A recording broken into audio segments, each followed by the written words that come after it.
22वां अध्याय। मार्कंडेय जी बोले, तदनंतर सकल शास्त्रों के ज्ञाता प्रहलाद जी गुरु के घर में रहकर भी अपने पवित्र मन को भगवान विष्णु में लगाए रहने के कारण संपूर्ण जगत को नारायण का स्वरूप समझकर बाह्य लौकिक कर्मों में जड़ की भांति व्यवहार करते हुए विचरते थे। एक दिन उनके साथ ही गुरुकुल में निवास करने वाले छात्र बालक पाठ श्रवण बंद करके एकत्र हो प्रहलाद से कहने लगे, राजकुमार, अहो, आपका चरित्र बड़ा ही विचित्र है, क्योंकि आपने विषय भोगों का लोभ त्याग दिया है। प्रिय, आप अपने हृदय में किसी अनिवर्चनीय वस्तु का चिंतन करके सदा पुलकित रहते हैं। यदि वह वस्तु छिपाने योग्य न हो तो हमें भी बताइए। नृप प्रहलाद जी सब पर स्नेह करने वाले थे, अतः इस प्रकार पूछते हुए मंत्री कुमारों से वे यूं बोले, हे दैत्य पुत्रों, एकमात्र भगवान में अनुराग रखने वाला मैं तुम्हारे पूछने पर जो कुछ भी बता रहा हूँ उसे तुम लोग प्रसन्नचित होकर सुनो। ये जो धन, जन और स्त्री विलास आदि से अत्यंत रमणीय प्रतीत होने वाला सांसारिक वैभव दृष्टिगोचर हो रहा है, इस पर विचार करो। क्या ये लोक वैभव विद्वानों के सेवन करने योग्य है या जल्दी जल्दी दूर से ही त्याग देने योग्य है? अहो, जिनके अंग गर्भाशय में टेढ़े मेढ़े पड़े हैं, जो जठरानल की ज्वाला से संतप्त हो रहे हैं तथा जिन्हें अपने अनेक पूर्व जन्मों का स्मरण हो रहा है, वे माता के गर्भ में पड़े हुए जीव जिस महान कष्ट का अनुभव करते हैं, पहले उस पर तो विचार करो। गर्भ में पड़ा हुआ दुखी जीव कहता है, हाय, कारागार में बंधे हुए चोर की भांति मैं विष्ठा, कृमियों और मूत्र से भरे हुए इस घर में जरायु से बंधा पड़ा हूँ। मैंने जो एक बार भी भगवान मुकुंद के चरणावरिंदों का स्मरण नहीं किया, उसी के कारण होने वाले कष्टों को आज मैं इस गर्भ में भोग रहा हूँ। अतः गर्भ में सोने वाले जीव को बचपन, जवानी और बुढ़ापे में भी सुख नहीं है। दैत्य कुमारों, जब इस प्रकार यह संसार सदा दुखमय है, तब विज्ञ पुरुष इसका सेवन कैसे कर सकते हैं? इस तरह इस संसार में ढूंढने पर हमें सुख का लेश मात्र भी दिखाई नहीं देता। हम जैसे जैसे इस पर ठीक विचार करते हैं, वैसे ही वैसे इस जगत को अत्यंत दुखमय समझते हैं। इसलिए ऊपर से सुंदर दिखाई देने वाले इस दुख पूर्ण संसार में साधु पुरुष आसक्त नहीं होते। जो तत्व ज्ञान से रहित अत्यंत मूल लोग हैं, वे ही देखने में सुंदर दीपक पर गिरकर नष्ट होने वाले पतंगों की भांति सांसारिक भोगों में आसक्त होते हैं। यदि सुख के लिए कोई दूसरा सहारा न होता, तब तो सुखमय से प्रतीत होने वाले इस जगत में आसक्त होना उचित था। जैसे अन्न न पाने के कारण जो अत्यंत दुबले हो रहे हैं, उनके लिए खली, भूसी आदि खा लेना ठीक हो सकता है, परंतु भगवान लक्ष्मीपति के युगल चरणावरिंदों की सेवा से प्राप्त होने वाला आदि, अविनाशी, अजन्मा एवं नित्य सुख तो है ही, फिर इस क्षणिक संसार का आश्रय क्यों लिया जाए?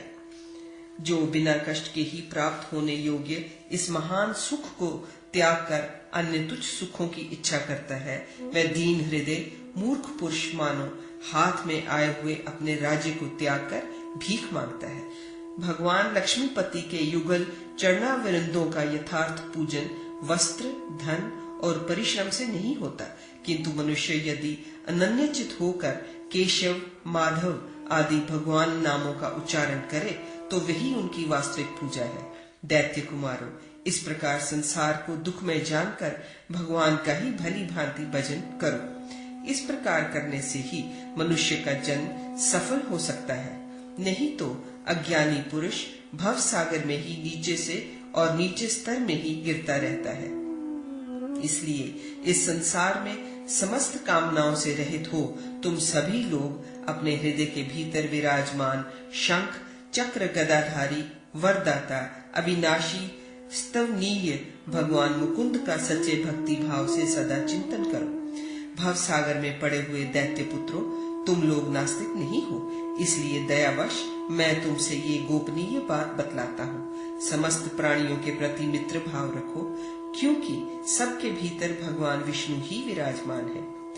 दैत्य पुत्र बोले, महाबुद्धिमान प्रहलाद जी, बचपन से लेकर आज तक आप और हम भी छंड मार्ग के सिवा दूसरे किसी गुरु तथा मित्र को नहीं जान सके। फिर आपने ये ज्ञान कहाँ सीखा? हमसे पर्दा न रखकर सच्ची बात बताइए। प्रहलाद जी बोले, कहते हैं जिस समय मेरे पिताजी तपस्या करने के लिए महान वन में चले गए, उसी समय इंद्र ने यहाँ आकर पिता दैत्यराज हिरण्यकशिप को मरा हुआ समझकर उनके इस नगर को घेर लिया। इंद्र कामाग्नि से पीड़ित हो मेरी महाभागा माताजी को पकड़कर यहाँ से चल दिए। वे मार्ग में बड़ी तेजी से पैर बढ़ाते हुए चले जा रहे थे। इसी समय देव दर्शन नारद जी मुझे माता के गर्भ में स्थित जान सहसा वहां पहुंचे और चिल्लाकर इंद्र से बोले, मूर्ख, इस पतिव्रता को छोड़ दो। इसके गर्भ में जो बालक है वह भगवत भक्तों में श्रेष्ठ है। नारद जी का कथन सुनकर इंद्र के विष्णु भक्ति के कारण मेरी माता को प्रणाम करके छोड़ दिया और वे अपने लोक को चले गए। फिर शुभ संग मेरी माता को अपने आश्रम में ले गए और मेरे उद्देश्य से मेरी महाभागा माता के प्रति इस पूर्वोक्त ज्ञान का वर्णन किया। दानवों, बाल्यकाल के अभ्यास, भगवान की कृपा तथा नारद जी का उपदेश होने से वह ज्ञान मुझे भूला नहीं है। मार्कंडेय जी बोले, एक दिन राक्षस राज हिरण्यकशिप रात्रि के समय गुप्त रूप से नगर में घूम रहा था। उस समय उसे जय राम का कीर्तन सुनाई देने लगा। तब बलवान दानवराज ने ये सब अपने पुत्र की ही करतूत समझी। तब उस दैत्य राज ने क्रोधांत होकर पुरोहितों को बुलाया और कहा, नीच ब्राह्मणों, जान पड़ता है तुम लोग मरने के लिए अत्यधिक उत्सुक हो गए हो। तुम्हारे देखते देखते ये प्रहलाद स्वयं तो व्यर्थ की बातें बकता ही है, दूसरों को भी यही सिखाता है। इस प्रकार उन ब्राह्मणों को फटकार कर राजा हिरण्यकशिप लंबी सांसें खींचता हुआ घर में आया। उस समय भी वह पुत्र वध के विषय में होने वाली चिंता को, जो उसका ही नाश करने वाली थी, नहीं छोड़ सका। उसकी मृत्यु निकट थी, अतः उसने अमर्षवश एक ऐसा काम सोचा जो वास्तव में न करने योग्य ही था। हिरण्यकशिप ने दैत्यादिकों को बुलाया और उनसे एकांत में कहा, देखो, आज रात में प्रहलाद जब गाढ़ी नींद में सो जाए, उस समय उस दुष्ट को भयंकर नागपाशों द्वारा खूब कसकर बांध दो और बीच समुद्र में फेंक आओ। उसकी आज्ञा शिरोधार्य करके उन दैत्यों ने प्रहलाद जी के पास जाकर उन्हें देखा। वे रात्रि के ही प्रेमी थे, क्योंकि रात में ही उन्हें ध्यान लगाने की सुविधा रहती थी। प्रहलाद जी समाधि में स्थित होकर जाग रहे थे, फिर भी खूब सोए हुए के समान स्थित थे। उन्होंने राग और लोभ आदि के महान बंधनों को काट डाला था, तो भी उन महात्मा प्रहलाद को निशाचरों ने तुच्छ नागपाशों से बांध दिया। जिसकी ध्वजा में साक्षात गरुड़ जी विराजमान है, उन भगवान के भक्त प्रहलाद को उन मूर्खों ने सर्पों द्वारा बांधा और जलशायी के प्रिय जन को ले जाकर जल राशि समुद्र में डाला। तदनंतर उन बलि दैत्यों ने प्रहलाद के ऊपर पर्वत की चट्टानें रख दी और तुरंत ही जाकर राजा हिरण्यकशिप को यह प्रिय संवाद कह सुनाया। उसे सुनकर उस दैत्यराज ने भी उन सब का सम्मान किया। बीच समुद्र में पड़े हुए प्रहलाद को भगवान तेज से दूसरे बड़वानल की भांति प्रज्वलित देख अत्यंत भय के कारण ग्राहों ने उन्हें दूर से ही त्याग दिया। प्रहलाद भी अपने से अभिन्न चिदानंदमय समुद्र में सम्माहित होने के कारण यह न जान सके कि मैं बांधकर खारे पानी के सागर में डाल दिया गया हूँ। प्रहलाद जब ब्रह्मानंद मृत के समुद्र रूप अपने आत्मा में स्थित हो गए, उस समय समुद्र इस प्रकार क्षुब्ध हो उठा मानो उसमें दूसरे महासागर का प्रवेश हो गया हो। फिर समुद्र की लहरें प्रहलाद को धीरे धीरे कठिनाई से ठेलकर उस नौका रहित सागर के तट की ओर ले गईं। ठीक उसी प्रकार जैसे ज्ञानी गुरु के वचन कलेशों का उन्मूलन करके शिष्य को भवसागर से पार पहुंचा देते हैं।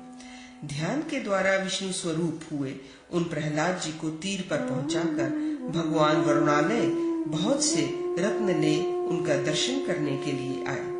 इतने में ही भगवान की आज्ञा पाकर सर्पभक्षी गरुड़ जी वहां आ पहुंचे और बंधन भूत सर्पों को अत्यंत हर्षपूर्वक खाकर चले गए। तत्पश्चात गंभीर घोष वाला दिव्य रूपधारी समुद्र समाधिनिष्ठ भगवत भक्त प्रहलाद को प्रणाम करके यूं बोला, भगवत भक्त प्रहलाद, पुण्यात्मन, मैं समुद्र हूँ। अपने पास आए हुए मुझ प्रार्थी को अपने नेत्रों द्वारा देखकर पवित्र कीजिए। समुद्र के ये वचन सुनकर भगवान के प्रिय भक्त महात्मा असुर नंदन प्रहलाद ने सहसा उनकी ओर देखकर प्रणाम किया और कहा, श्रीमान कब पधारे? तब उनसे समुद्र ने कहा, योगिन, आपको ये बात ज्ञात नहीं है? असुरों ने आपका बड़ा अपराध किया है। वैष्णव, आपको सांपों से बांधकर दैत्यों ने आज मेरे भीतर फेंक दिया।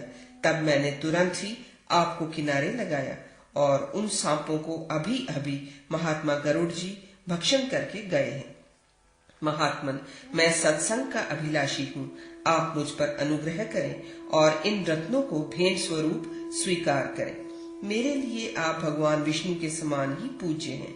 यद्यपि आपको इन रत्नों की कोई आवश्यकता नहीं है, तथापि मैं तो इन्हें आपको दूंगा ही, क्योंकि भगवान सूर्य का भक्त उन्हें दीप निवेदन करता ही है।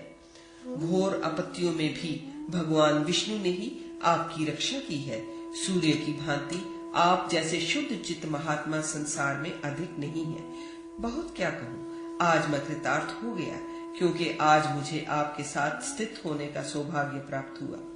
इस समय क्षण भर भी जो आपके साथ बातचीत कर रहा हूँ, उससे प्राप्त होने वाले फल की उपमा मैं कहीं नहीं देखता।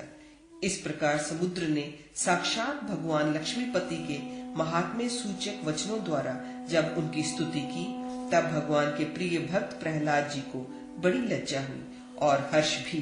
स्नेही प्रहलाद ने समुद्र के दिए हुए रत्न ग्रहण कर उनसे कहा, महात्मन, आप विशेष धन्यवाद के पात्र हैं, क्योंकि भगवान आपके ही भीतर शयन करते हैं।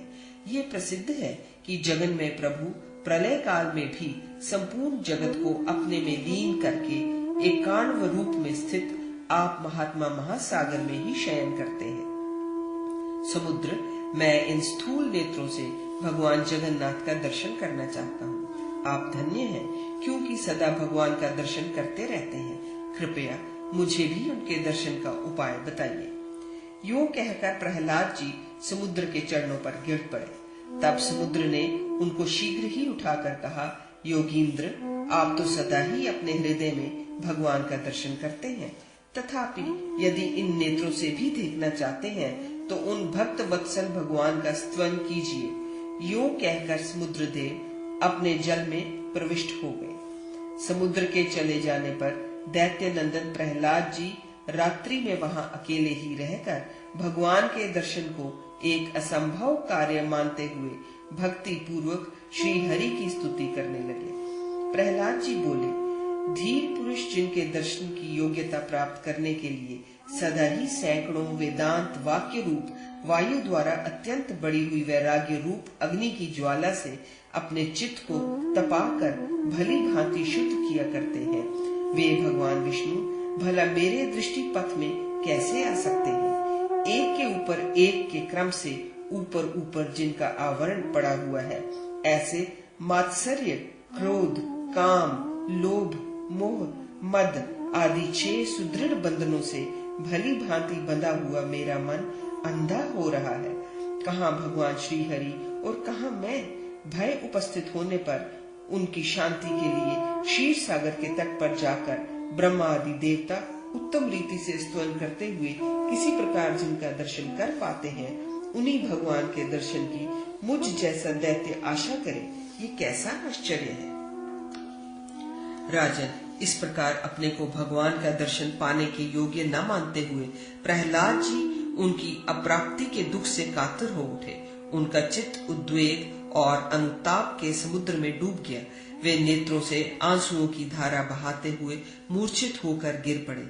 भूप फिर तो क्षण भर में ही भगत जनों के एकमात्र प्रियतम सर्वव्यापी कृपा निधान भगवान विष्णु सुंदर चतुर्भुज रूप धारण कर दुखी प्रहलाद को अमृत के समान सुखद स्पर्श वाली अपनी भुजाओं से उठाकर गोद में लगाते हुए वहां प्रकट हो गए। उनके अंग स्पर्श से होश में आने पर प्रहलाद ने सहसा नेत्र खोलकर भगवान को देखा। उनका मुख प्रसन्न था, नेत्र कमल के समान सुंदर और विशाल थे, भुजाएं बड़ी बड़ी थीं और शरीर यमुना जल के समान श्याम था।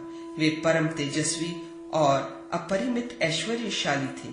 गदा, शंख, चक्र और पद्म आदि सुंदर चिन्हों से पहचाने जा रहे थे। इस प्रकार अपने को अंक में लगाए हुए भगवान को खड़ा देख प्रहलाद भय, विस्मय और हर्ष से कांप उठे। वे इस घटना को स्वप्न ही समझते हुए सोचने लगे, आहा, स्वप्न में भी मुझे पूर्ण काम भगवान का दर्शन तो मिल गया। ये सोचकर उनका चित्त हर्ष के महासागर में गोता लगाने लगा और वे पुनः स्वरूपानंदमयी मूर्छा को प्राप्त हो गए। तब अपने भक्तों के एकमात्र बंधु भगवान पृथ्वी पर ही बैठ गए और पाणी पल्व से धीरे धीरे उन्हें हिलाने लगे। स्नेहमयी माता की भांति प्रहलाद के गात्र का स्पर्श करते हुए उन्हें बार बार छाती से लगाने लगे। कुछ देर के बाद प्रहलाद ने भगवान के सामने आंखें खोलकर विस्मित चित्त से उन जगदीश्वर को देखा। फिर बहुत देर के बाद अपने को भगवान लक्ष्मीपति की गोद में सोया हुआ अनुभव कर वे भय और आवेग से युक्त हो सहसा उठ गए तथा भगवान प्रसन्न होइए यो बार बार कहते हुए उन्हें साष्टांग प्रणाम करने के लिए पृथ्वी पर गिर पड़े। बहुयज्ञ होने पर भी उन्हें उस समय घबराहट के कारण अन्य स्तुति वाक्यों का स्मरण न हुआ। तब गदा, शंख और चक्र धारण करने वाले दयानिधि भगवान ने प्रहलाद को अपने भक्त भयहारी हाथ से पकड़कर खड़ा किया। भगवान के कर कमलों का स्पर्श होने से अत्यंत आनंद के आंसू बहाते और कांपते हुए प्रहलाद को और अधिक आनंद देने के लिए प्रभु ने उन्हें सांत्वना देते हुए कहा, वत्स, मेरे प्रति गौरव बुद्धि से होने वाले इस भय और घबराहट को त्याग दो। मेरे भक्तों में तुम्हारे समान कोई भी मुझे प्रिय नहीं है। तुम स्वाधीन प्रणयी हो जाओ, अर्थात ये समझो कि तुम्हारा प्रेमी मैं तुम्हारे वश में हूँ।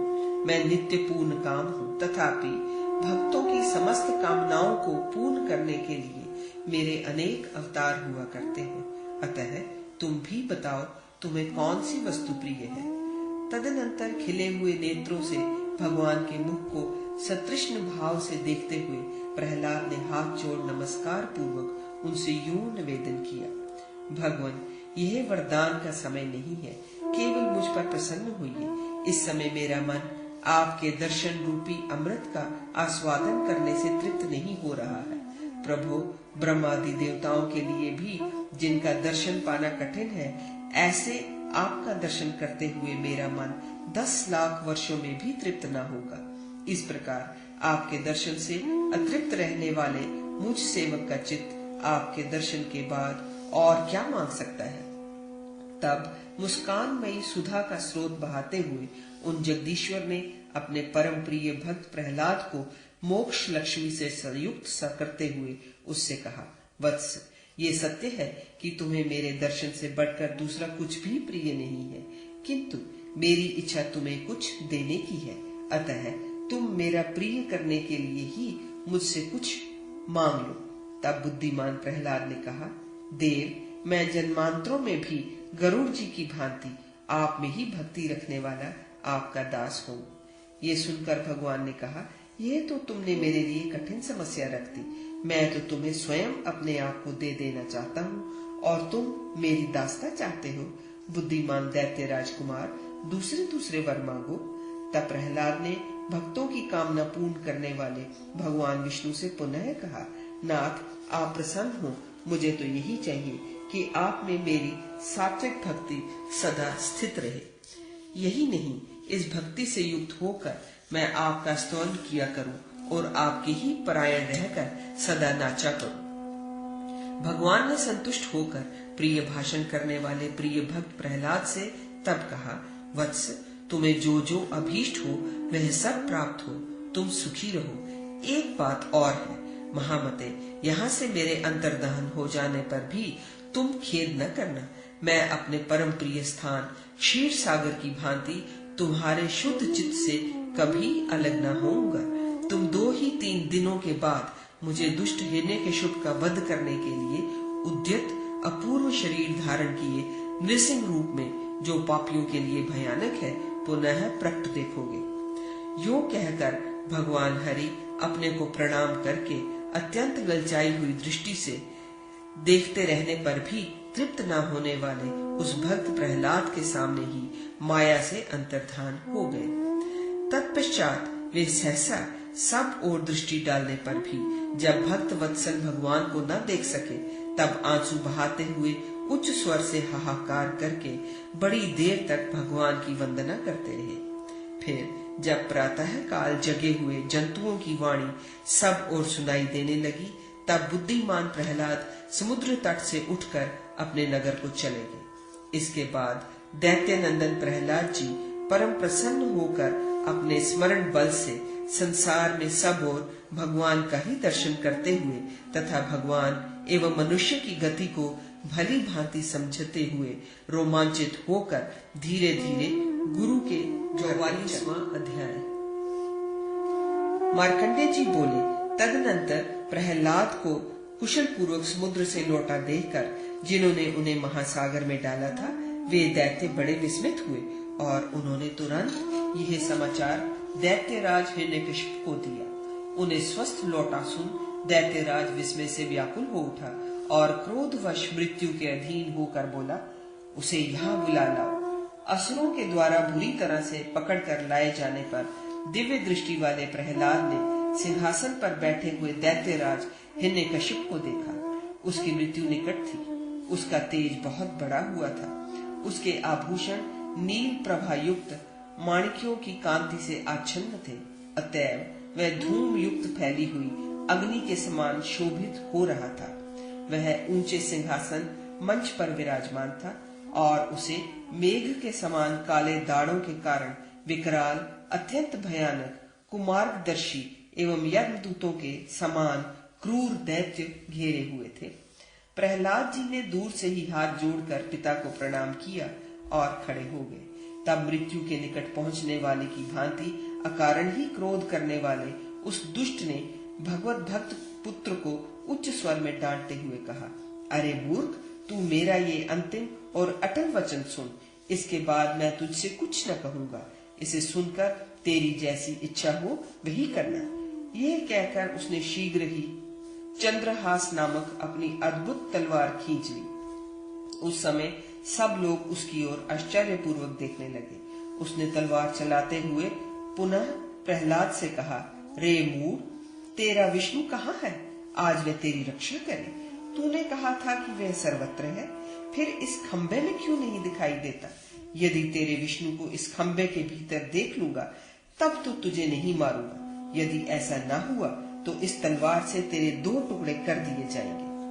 प्रहलाद ने भी ऐसी बात देखकर उन परमेश्वर का ध्यान किया और पहले कहे हुए उनके वचन को याद करके हाथ जोड़ उन्हें प्रणाम किया। इतने में ही दैत्य नंदन प्रहलाद ने देखा कि वह दर्पण के समान स्वच्छ खंबा जो अभी तक खड़ा था, दैत्यराज की तलवार के आघात से फट पड़ा तथा उसके भीतर अनेक योजन विस्तार वाला अत्यंत रौद्र एवं महाकाय नरसिंह रूप दिखाई दिया, जो दानवों को भयभीत करने वाला था। उसके बड़े बड़े नेत्र, विशाल मुख, बड़ी बड़ी दाढ़ें और लंबी लंबी भुजाएं थी। उसके नख बहुत बड़े और पैर विशाल थे। उसका मुख कालाग्नि के समान दीप्यमान था। जबड़े कान तक फैले हुए थे और वह बहुत भयानक दिखाई देता था। इस प्रकार नरसिंह रूप धारण कर त्रिविक्रम भगवान विष्णु खंबे के भीतर से निकल पड़े और लगे जोर जोर से दहाड़ने। नरेश्वर यह गर्जना सुनकर दैत्यों ने भगवान नरसिंह को घेर लिया। जब उन्होंने अपने पौरुष एवं पराक्रम से उन सबको मौत के घाट उतारकर हिरण्यकशिपु का दिव्य सभा भवन नष्ट कर दिया। राजन, उस समय जिन महाभटों ने निकट आकर नृसिंह जी को रोका, उन सबको उन्होंने क्षण भर में मार डाला। तत्पश्चात प्रतापी नरसिंह भगवान पर असुर सैनिक अस्त्र शस्त्रों की वर्षा करने लगे। भगवान नृसिंह ने क्षण भर में ही अपने तेज से समस्त दैत्य सेना का संहार कर दिया और दिशाओं को अपनी गर्जना से गुंजाते हुए वे भयंकर सिंह नाद करने लगे। उपर्युक्त दैत्यों को मरा जानकर महासुर हिरण्यकशिप ने पुनः हाथ में शस्त्र लिए हुए 88,000 असुर सैनिकों को नृसिंह देव से लड़ने की आज्ञा दी। उन असुरों ने भी आकर भगवान को सब ओर से घेर लिया। तब युद्ध में लड़ते हुए भगवान उन सभी का वध करके पुनः सिंहनाद करने लगे। उन्होंने हिरण्यकशिप के दूसरे सुंदर सभा भवन को भी पुनः नष्ट कर दिया। राजन, अपने भेजे हुए इन असुरों को भी मारा गया जान क्रोध से लाल लाल आंखें करके महाबली हिरण्यकशिप स्वयं बाहर निकला और बलाभिमानी दानवों से बोला, अरे इसे पकड़ो पकड़ो, मार डालो मार डालो। इस प्रकार कहते हुए हिरण्यकशिप के सामने ही युद्ध करने वाले उन सभी महान असुरों का रण में संहार करके भगवान नृसिंह गर्जने लगे। तब मरने से बचे हुए दैत्य 10 दिशाओं में वेग पूर्वक भाग चले। जब तक सूर्य देव अस्ताचल को नहीं चलेंगे तब तक भगवान नृसिंह अपने साथ युद्ध करने वाले हजारों करोड़ों दैत्यों का संहार करते रहे। राजन, किंतु जब सूर्य डूबने लगे तब महाबली भगवान नृसिंह ने अस्त्र शस्त्रों की वर्षा करने में कुशल हिरण्यकशिप को बड़े वेग से बलपूर्वक पकड़ लिया। फिर संध्या के समय घर के दरवाजे पर बैठकर उस वज्र के समान कठोर विशाल वक्ष वाले शत्रु हिरण्यकशिप को अपनी जांघों पर गिराकर जब भगवान नृसिंह रोष पूर्वक नखों से पत्ते की भांति उसे विदीर्ण करने लगे, तब उस महान असुर ने जीवन से निराश होकर कहा, हाय, युद्ध के समय देवराज इंद्र के वाहन गजराज एरावत के मूसल जैसे दांत जहाँ टकरा कर टुकड़े टुकड़े हो गए थे, जहाँ पिनाकपाणी महादेव के फरसे की तीखी धार भी कुंठित हो गई थी, वही मेरा वक्षस्थल इस समय नृसिंह के नखों द्वारा फाड़ा जा रहा है। सच है, जब भाग्य खोटा हो जाता है तब तिनका भी प्राय अनादर करने लगता है। दैत्यराज हिरण्यकशिप इस प्रकार कह ही रहा था कि भगवान नृसिंह ने उसका हृदय देश विदीर्ण कर दिया।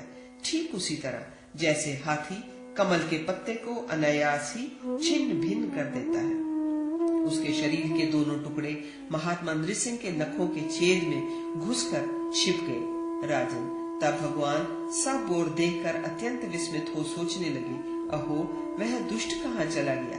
जान पड़ता है मेरा ये सारा उद्योग ही व्यर्थ हो गया। राजेंद्र, महाबली नृसिंह इस प्रकार चिंता में पड़कर अपने दोनों हाथों को बड़े जोर से झाड़ने लगे। राजन, फिर तो वे दोनों टुकड़े उन भगवान के नख छिद्र से निकलकर भूमि पर गिर पड़े।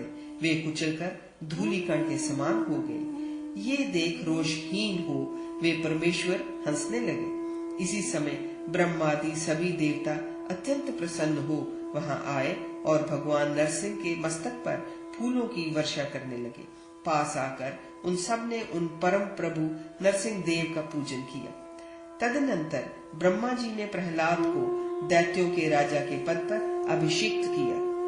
उस समय समस्त प्राणियों का धर्म में अनुराग हो गया। संपूर्ण देवताओं सहित भगवान विष्णु ने इंद्र को स्वर्ग के राज्य पर स्थापित किया। भगवान नृसिंह भी संपूर्ण लोकों का हित करने के लिए श्री शैल के शिखर पर जा पहुंचे। वहां देवताओं से पूजित हो वे प्रसिद्धि को प्राप्त हुए। वे भक्तों का हित और अभक्तों का नाश करने के लिए वहीं रहने लगे। निपश्रेष्ठ जो मनुष्य भगवान नरसिंह के इस महात्म्य को पढ़ता अथवा सुनता है वह सब पापों से मुक्त हो जाता है। नर हो या नारी, जो भी इस उत्तम आख्यान को सुनता है वह दुष्टों का संग करने के दोष से, दुख से, शोक से एवं वैधव्य के कष्ट से छुटकारा पा जाता है। जो दुष्ट स्वभाव वाला, दुराचारी, दुष्ट संतान वाला, दूषित कर्मों का आचरण करने वाला, अधर्मात्मा और विषय भोगी हो वह मनुष्य भी इसका श्रवण करने से शुद्ध हो जाता है। मनुष्य लोग पूजित देवेश्वर भगवान हरि ने पूर्व काल में चराचर जगत के हित के लिए अपनी माया से भयानक आकार वाला नरसिंह रूप धारण करके दुखमयी दैत्य हिरण्यकशिप को नखों द्वारा नष्ट कर दिया था। मार्कंडेय जी बोले, राजन, जिन्होंने पूर्व काल में राजा बलि के यज्ञ में सहस्रों दैत्यों का संहार किया था, उन भगवान वामन का चरित्र संक्षेप से सुनो। पहले की बात है, विरोचन का पुत्र बलि महान बल और पराक्रम से संपन्न हो इंद्र आदि समस्त देवताओं को जीतकर त्रिभुवन का राज्य भोग रहा था। नृपवर उसके द्वारा खंडित हुए देवता लोग बहुत दुबले हो गए थे। राज्य नष्ट हो जाने से इंद्र और अधिक कृश हो गए थे। उन्हें इस दशा में देखकर देव माता अदिति ने बहुत बड़ी तपस्या की। उन्होंने भगवान जनार्दन को प्रणाम करके अभीष्ट वाणी द्वारा उनका स्तवन किया। अदिति की स्तुति से प्रसन्न हो देवादिदेव मधुसूदन जनार्दन उनके सम्मुख उपस्थित हो बोले, सौभाग्यशालिनी, मैं बलि को बांधने के लिए तुम्हारा पुत्र होऊंगा। उनसे यूं कहकर भगवान विष्णु अंतर्धान हो गए और अदिति भी अपने घर चली गई। राजन, तदनंतर समय आने पर अदिति ने कश्यप जी से गर्भ धारण किया। उस गर्भ में वामन रूप में साक्षात भगवान जगन्नाथ ही प्रकट हुए। वामन जी का अवतार होने पर लोक पितामह ब्रह्मा जी वहां आए। उन्होंने उनके जात कर्मादि संपूर्ण समयोचित संस्कार संपन्न किए। उपनयन संस्कार के बाद वे सनातन भगवान ब्रह्मचारी होकर अदिति की आज्ञा ले राजा बलि की यज्ञशाला में चले गए। चलते समय उनके चरणों के आघात से पृथ्वी कांप उठती थी। दानवगण बलि के यज्ञ से हविष्य ग्रहण करने में असमर्थ हो गए। वहां की आग बुझ गई। ऋत्विक गण मंत्रोच्चारण में त्रुटि करने लगे। यह विपरीत कार्य देखकर महाबली बलि ने शुक्राचार्य से कहा, मुने, ये महान असुर गण यज्ञ का भाग क्यों नहीं ग्रहण कर रहे हैं? अग्नि क्यों शांत हो रही है? विप्रवर, ये पृथ्वी क्यों डगमगा रही है? तथा ये संपूर्ण ऋत्विज मंत्र भ्रष्ट क्यों हो रहे हैं? बलि के इस प्रकार पूछने पर शुक्राचार्य ने उस दानव राज से कहा। शुक्र बोले, असुर राज बलि, तुम मेरी बात सुनो। तुमने देवताओं को जीतकर स्वर्ग से निकाल दिया है। उन्हें पुनः उनका राज्य देने के लिए जगत के उत्पत्ति स्थान देवदेव भगवान विष्णु अदिति के गर्भ में वामन रूप में प्रकट हुए हैं। असुर राज, वे ही तुम्हारे यज्ञ में आ रहे हैं। अतः उन्हीं के पाद विन्यास से कंपित हो ये सारी पृथ्वी आज हिलने लगी है, तथा उन्हीं के निकट आ जाने के कारण असुरगण आज यज्ञ में हविष्य ग्रहण नहीं कर रहे हैं। भले वामन के आगमन से ही तुम्हारे यज्ञ की आग भी बुझ गई है और ऋत्विज भी श्रीहीन हो गए हैं। इस समय का होम मंत्र असुरों की संपत्ति को नष्ट कर रहा है और देवताओं का उत्तम वैभव बढ़ रहा है। उनके इस प्रकार कहने पर बलि ने नीतिज्ञों में श्रेष्ठ शुक्राचार्य जी से कहा, ब्राह्मण महाभाग, आप मेरी बात सुने। यज्ञ में वामन जी के पधारने पर उन बुद्धिमान वामन जी के लिए मुझे क्या करना चाहिए, वह हमें बताइए, क्योंकि आप मेरे परम गुरु हैं। मार्कंडेय जी बोले, नरेश्वर, राजा बलि के इस प्रकार पूछने पर शुक्राचार्य जी ने उनसे कहा, राजन, अब मेरी भी राय सुनो। भले वे देवताओं का हित करने और तुम लोगों के विनाश के लिए ही तुम्हारे यज्ञ में पधार रहे हैं, इसमें संदेह नहीं है। अतः जब भगवान वामन यहाँ आ जाए तब उन महात्मा के लिए मैं आपको ये वस्तु देता हूँ। यो कहकर कुछ देने की प्रतिज्ञा न करना। उनकी ये बात सुनकर बलवानों में श्रेष्ठ बलि ने अपने पुरोहित शुक्राचार्य जी से यह सुंदर बात कही। गुरुदेव शुक्र, यज्ञ में मधुसूदन भगवान वामन के पधारने पर मैं उन्हें कुछ भी देने से इनकार नहीं कर सकता।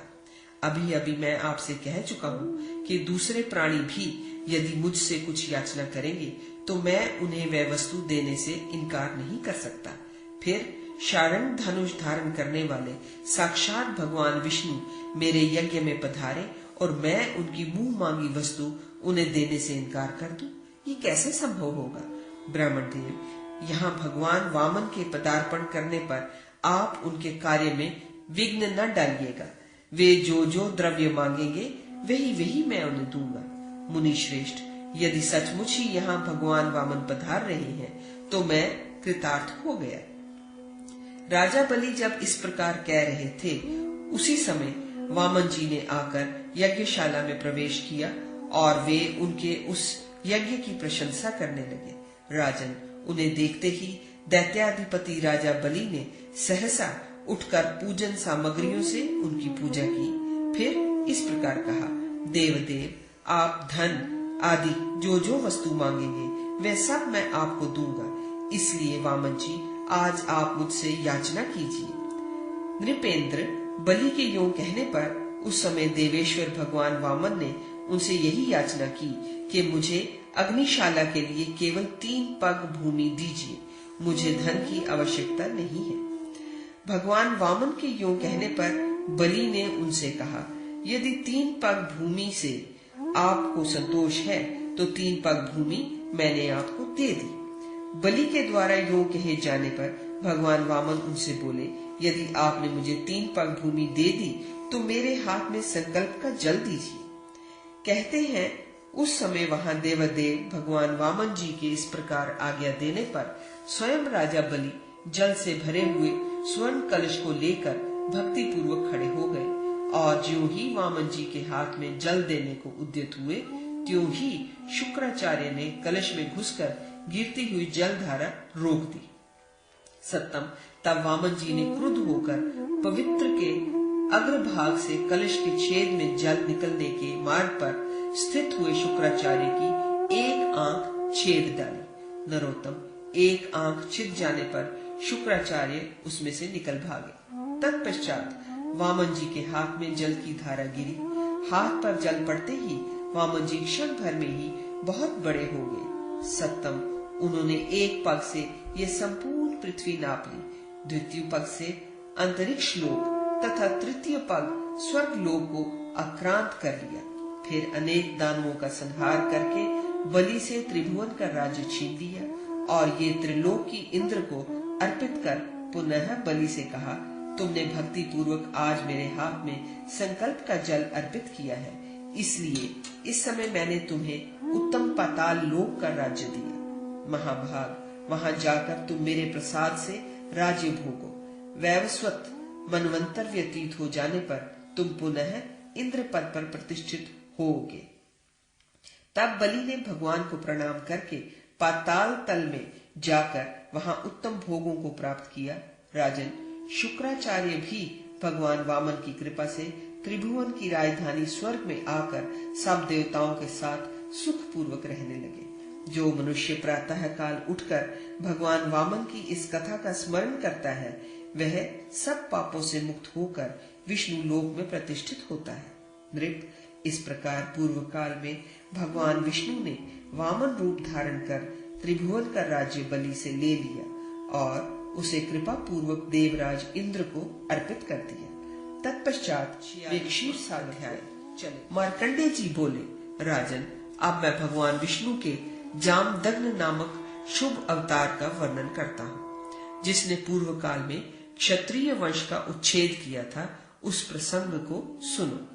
नरेश्वर, पहले की बात है, क्षीर सागर के तट पर देवताओं और महाभाग ऋषियों ने भगवान विष्णु की स्तुति की। इससे वे जमदग्नि मुनि के पुत्र के रूप में अवतीर्ण हुए। वे भगवान संपूर्ण लोकों में परशुराम नाम से विख्यात थे और दुष्ट राजाओं का नाश करने के लिए ही इस भूतल पर अवतीर्ण हुए थे। उनके अवतार से पूर्व राजा कृतवीर्य का पुत्र कार्तवीर्य हुआ था, जिसने दत्तात्रेय जी की आराधना करके सार्वभौम राज्य प्राप्त कर लिया था। एक समय वह महाभाग नरेश जमदग्नि ऋषि के आश्रम पर गया। उसके साथ चतुरंगिणी सेना थी। उस राजा को चतुरंगिणी सेना के साथ आश्रम पर आया देख जमदग्नि ने नृपवर कार्तवीर्य से मधुर वाणी में कहा, महामते, आप मेरे अतिथि होकर यहाँ पधारे हैं, अतः आज अपनी सेना का पड़ाव यहीं डालिए और मेरे दिए हुए वन्य फल आदि का भोजन करके कल यहाँ से चले जाइए। महानुभाव राजा कार्तवीर्य मुनि के वाक्य का गौरव मानकर अपनी सेना को वहीं ठहरने का आदेश दे वहां रह गया। इधर अलंघ्य यश वाले मुनि ने राजा को आमंत्रित करके अपनी कामधेनु गौ का दोहन किया। राजन, उन्होंने अनेकानेक गजशाला, अश्वशाला, मनुष्यों के रहने योग्य विचित्र ग्रह और तोरण आदि का दोहन किया। सामंत नरेशों के रहने योग्य सुंदर भवन, जिनमें बगीचे आदि की इच्छा रखने वालों के लिए सुंदर उद्यान थे, दोहन द्वारा प्रस्तुत किए। फिर अनेक मंजिलों का श्रेष्ठ महल जिसमें सुंदर एवं उपयोगी सामान संचित थे। गोदोहन के द्वारा उपलब्ध करके मुनि ने भूपाल से कहा, राजन, आपके लिए महल तैयार है, आप इसमें प्रवेश कीजिए। आपकी ये श्रेष्ठ मंत्री तथा और लोग भी शीघ्र ही इन दिव्य गृहों में प्रवेश करें। विभिन्न जातियों के हाथी और घोड़े आदि भी गजशाला और अश्वशाला में रहे तथा भृत्यगण भी इन छोटे घरों में निवास करें। मुनि के इस प्रकार कहते ही राजा कार्तवीर्य ने उस उत्तम ग्रह में प्रवेश किया। फिर दूसरे लोग दूसरे दूसरे ग्रहों में प्रविष्ट हुए। इस प्रकार सबके यथास्थान स्थित हो जाने पर मुनि ने पुनः राजा कार्तवीर्य से कहा, नरेश्वर, आपको स्नान कराने के लिए मैंने इन 100 उत्तम स्त्रियों को नियत किया है। जैसे स्वर्ग में देवराज इंद्र अप्सराओं के नृत्य गीत सुनते हुए स्नान करते हैं, उसी प्रकार आप भी इन स्त्रियों के नृत्य गीत से आनंदित हो इच्छा अनुसार स्नान कीजिए। भूप मुनि की आज्ञा से वहां राजा कार्तवीर्य ने इंद्र की भांति मधुर वाद्यों और गीत आदि के शब्दों से आनंदित होते हुए स्नान किया। स्नान कर लेने पर मुनि ने उन्हें 2 सुंदर सुशोभित वस्त्र दिए। धौत वस्त्र पहन और ऊपर से चादर ओढ़कर राजा ने नित्य नियम करने के बाद भगवान विष्णु की पूजा की। फिर उन मुनिवर ने गौ से अन्नमय महान पर्वत का दोहन करके राजा तथा राज सेवक वृंद को अर्पित किया। नृप, राजा तथा उनके भृत्य गणों ने जब तक भोजन का कार्य संपन्न किया, तब तक सूर्य देव अस्ताचल को चले गए। तब उन्होंने रात को भी मुनि के बनाए हुए उस भवन में गीत आदि विनोदों से आनंदित हो शयन किया। तदनंतर निर्मल प्रभात काल होते ही स्वप्न में मिली हुई संपत्ति के समान सब कुछ लुप्त हो गया। फिर वहां केवल कोई भूभाग मात्र ही अवशिष्ट देख राजा ने मन ही मन विचार किया और अपने पुरोहित से पूछा, महाभाग पुरोहित जी, ये महात्मा जमदग्नि मुनि के तप की शक्ति थी या कामधेनु गौ की? इसे आप मुझे बताइए।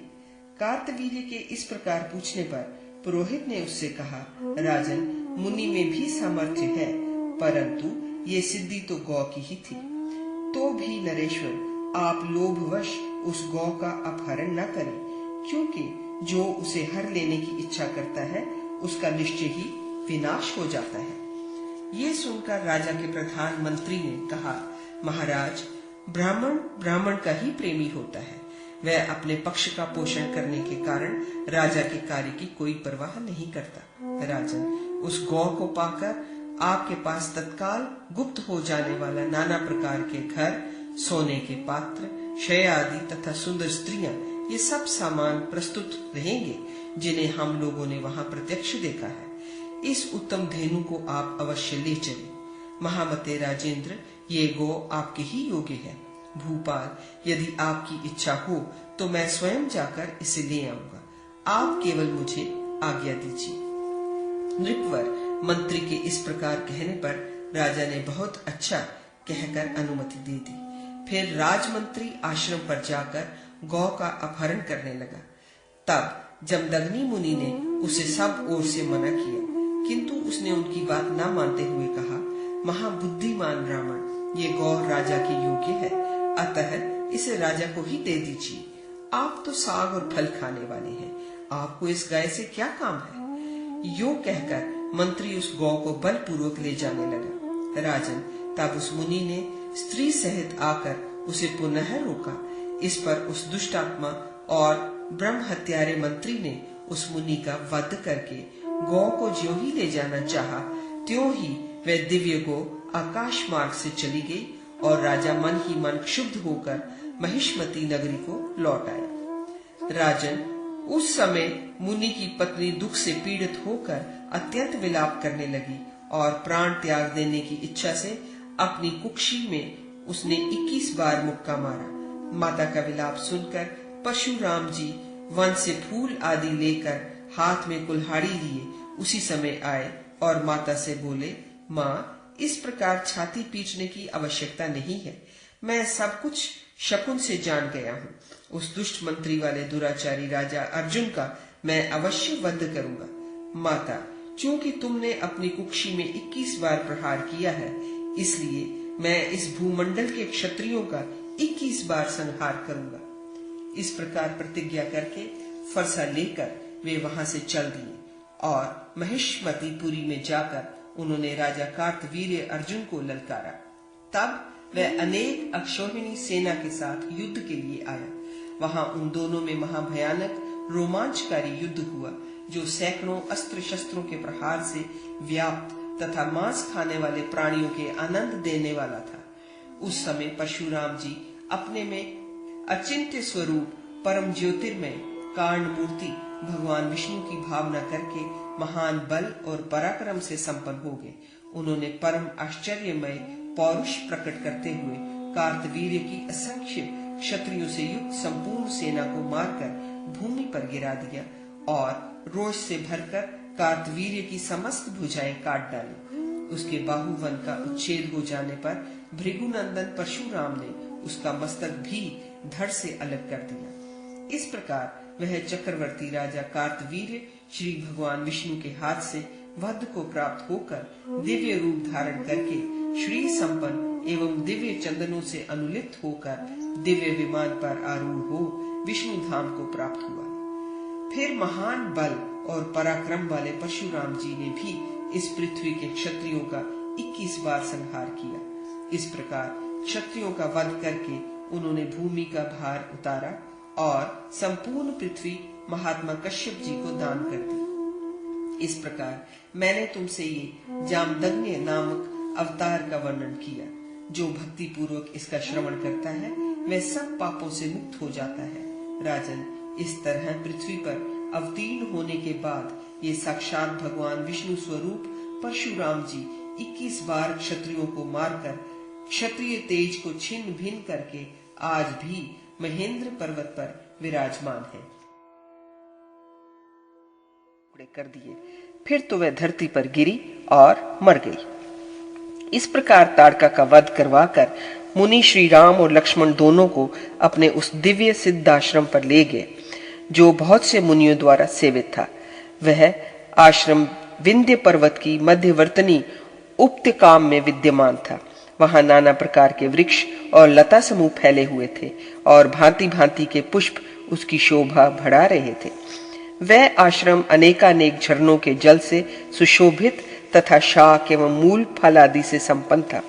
वहां उन दोनों राजकुमारों को विशेष रूप से शिक्षा देकर मुनि ने उनको यज्ञ की रक्षा के लिए नियुक्त कर दिया। तदनंतर महान तपस्वी विश्वामित्र ने यज्ञ आरंभ किया। महात्मा विश्वामित्र ज्यों ही यज्ञ की दीक्षा में प्रविष्ट हुए, उस यज्ञ का कार्य चालू हो गया। उसमें ऋत्विजगण अपना अपना कार्य करने लगे। तब रावण के द्वारा नियुक्त मारीच, सुबाहु तथा अन्य बहुत से राक्षसगण यज्ञ नष्ट करने के लिए वहां आए। उन सबको वहां आया जान कमल नयन श्री राम ने बाण मारकर सुबाहु नामक राक्षस को तो धाराशायी कर दिया। वह अपने शरीर से रक्त की वर्षा सी करने लगा। इसके बाद भल नामक बाण का प्रहार करके श्री राम ने मारीच को उसी तरह समुद्र के तट पर फेंक दिया जैसे वायु पत्ते को उड़ाकर दूर फेंक दे। तदनंतर श्री राम और लक्ष्मण दोनों ने मिलकर शेष सभी राक्षसों का वध कर डाला। इस प्रकार श्री रामचंद्र जी के द्वारा यज्ञ की रक्षा होती रहने से महायशस्वी विश्वामित्र ने उस यज्ञ को विधिवत पूर्ण करके ऋत्विजों का दक्षिणा आदि से पूजन किया। शत्रु दमन उस यज्ञ के सदस्यों का भी यथोचित समादर करके विश्वामित्र जी ने श्री राम और लक्ष्मण की भी भक्ति पूर्वक पूजा एवं प्रशंसा की। सत्पुरुषों में श्रेष्ठ महाराज तदनंतर उस यज्ञ में मिले हुए भागों से संतुष्ट देवताओं ने भगवान राम के मस्तक पर पुष्पों की वर्षा की। इस प्रकार भाई लक्ष्मण के साथ विनयशील श्री रामचंद्र जी राक्षसों से प्राप्त भय का निवारण करके विश्वामित्र का यज्ञ पूर्ण कराकर नाना प्रकार की पावन कथाएं सुनते हुए मुनि के द्वारा उस स्थान पर लाए गए जहां शिला बनी हुई अहल्या थी।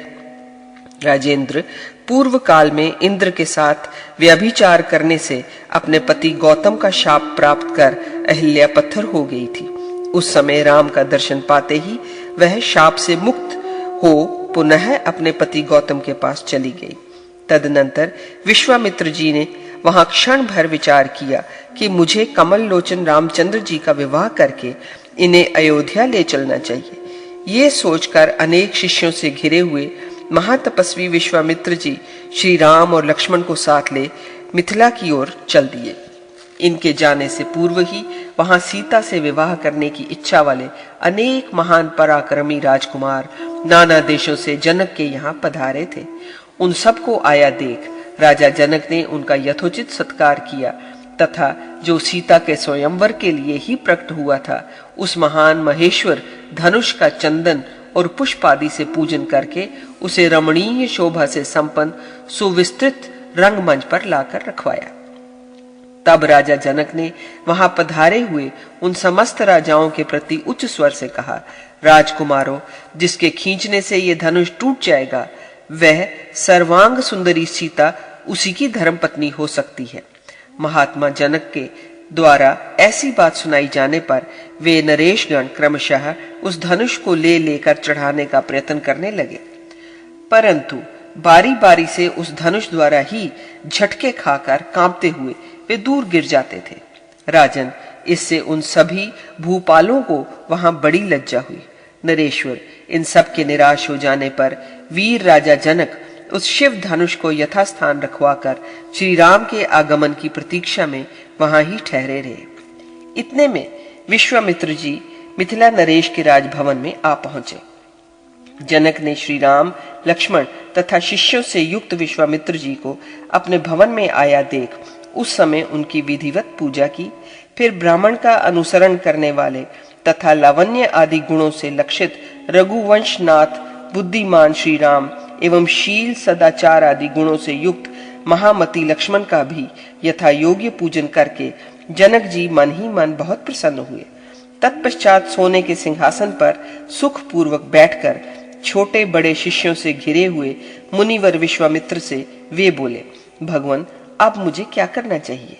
मार्कंडेय जी कहते हैं, राजा जनक की ये बात सुनकर मुनि ने उनसे कहा, महाराज, ये राजा राम साक्षात भगवान विष्णु हैं। लोकों की रक्षा के लिए ये दशरथ के पुत्र रूप से प्रकट हुए हैं। अतः देव कन्या के समान सुशोभित होने वाली सीता का ब्याह तुम इन्हीं के साथ कर दो। परंतु राजेंद्र नराधिप, तुमने सीता के विवाह में धनुष तोड़ने की शर्त रखी है। अतः अब उस शिव धनुष को लाकर यहाँ उसकी अर्चना करो। तब बहुत अच्छा कहकर राजा ने अनेक भूपालों का मान भंग करने वाले उस अद्भुत शिव धनुष को पूर्ववत वहां रखवाया। तत्पश्चात कमल लोचन दशरथ नंदन राम विश्वामित्र जी के आज्ञा देने पर राजाओं के बीच से उठे और ब्राह्मणों तथा देवताओं को प्रणाम करके उन्होंने वह धनुष उठा लिया।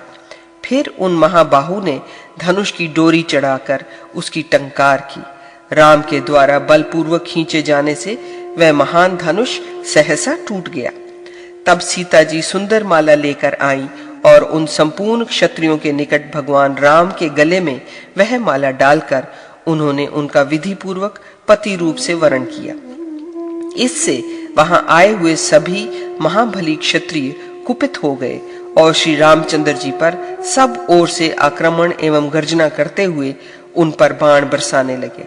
उन्हें यों करते देख श्री राम ने भी वेग पूर्वक हाथ में धनुष ले प्रत्यंचा की टंकार से उन सभी नरेशों को कंपित कर दिया और अपने अस्त्रों से उन सब के बाण तथा रथ काट डाले।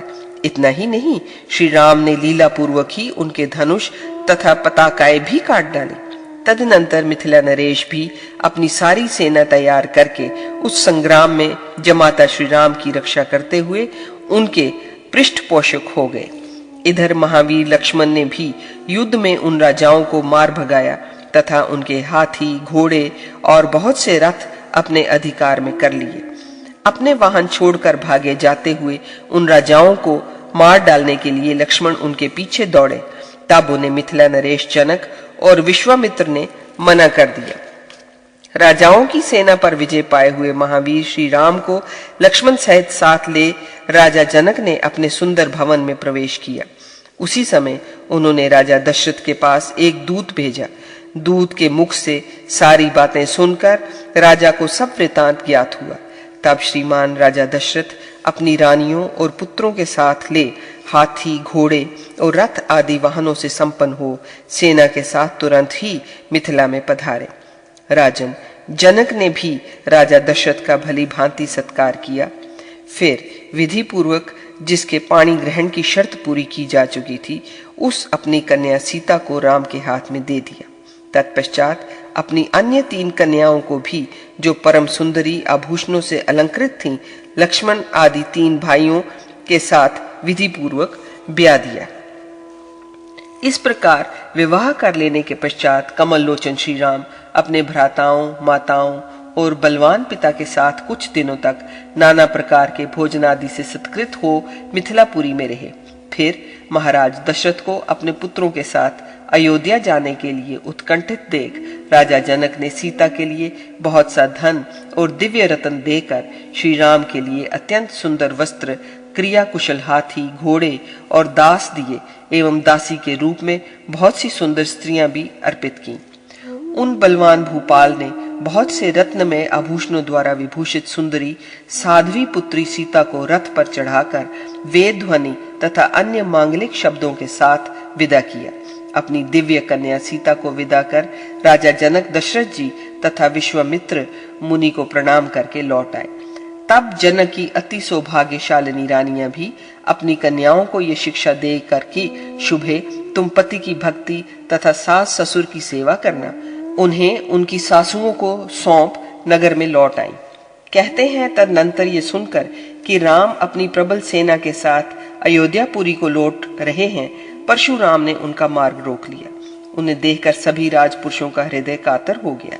नरेश्वर परशुराम के भय से राजा दशरथ भी अपनी स्त्री तथा परिवार के साथ दुखी और शोकमग्न हो गए। तब उत्कृष्ट तपस्वी ब्रह्मचारी महामुनि वशिष्ठ जी दुखी राजा दशरथ तथा अन्य सब लोगों से बोले। वशिष्ठ जी ने कहा, तुम लोगों को यहाँ श्री राम के लिए तनिक भी चिंता नहीं करनी चाहिए। पिता, माता, भाई अथवा अन्य भृत्यजन थोड़ा सा भी खेद ना करें।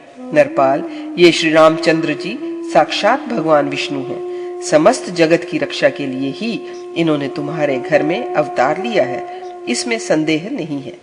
जिनके नाम मात्र का कीर्तन करने से संसार रूपी भय निवृत्त हो जाता है, वे परमेश्वर ही जहाँ साक्षात मूर्तिमान होकर विराजमान हैं, वहाँ भय आदि की चर्चा भी कैसे की जा सकती है। प्रभु, जहाँ श्री रामचंद्र जी की कथा मात्र का भी कीर्तन होता है, वहाँ मनुष्यों के लिए संक्रामक बीमारी और अकाल मृत्यु का भय नहीं होता। वशिष्ठ जी इस प्रकार कह ही रहे थे कि भृगुवंशी परशुराम जी ने सामने खड़े हुए श्री रामचंद्र जी से कहा, राम, तुम अपना ये राम नाम त्याग दो अथवा मेरे साथ युद्ध करो।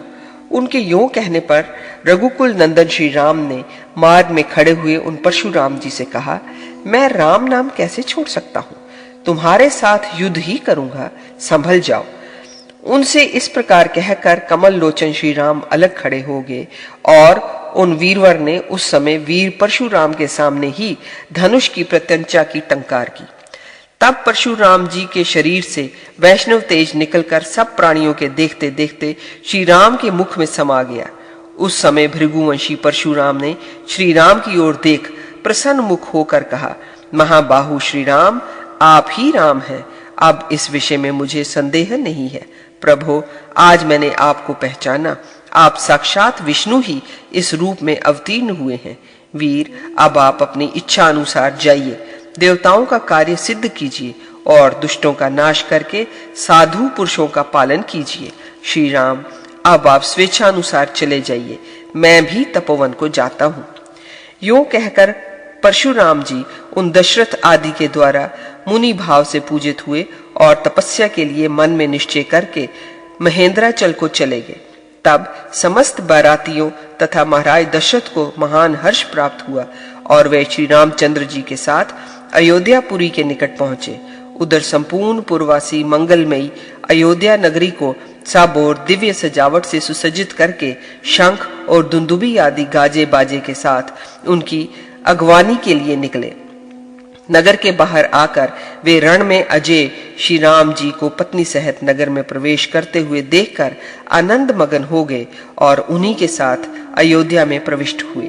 तत्पश्चात मुनिवर विश्वामित्र ने श्री राम और लक्ष्मण दोनों भाइयों को अपने निकट आया हुआ देखकर उन्हें उनके पिता दशरथ तथा विशेष रूप से उनकी माताओं को समर्पित कर दिया। तब राजा दशरथ द्वारा पूजित होकर मुनि श्रेष्ठ विश्वामित्र सहसा लौट जाने के लिए उद्यत हुए। इस प्रकार महामति मुनि विश्वामित्र जी ने छोटे भाई लक्ष्मण तथा भार्या सीता के साथ श्री राम जी को, जो अपने पिता को एकांत प्रिय थे, समर्पित कर दिया और उनके समक्ष बारंबार उनका गुणगान करके हंसते हुए वे अपने श्रेष्ठ सिद्धाश्रम को चले गए।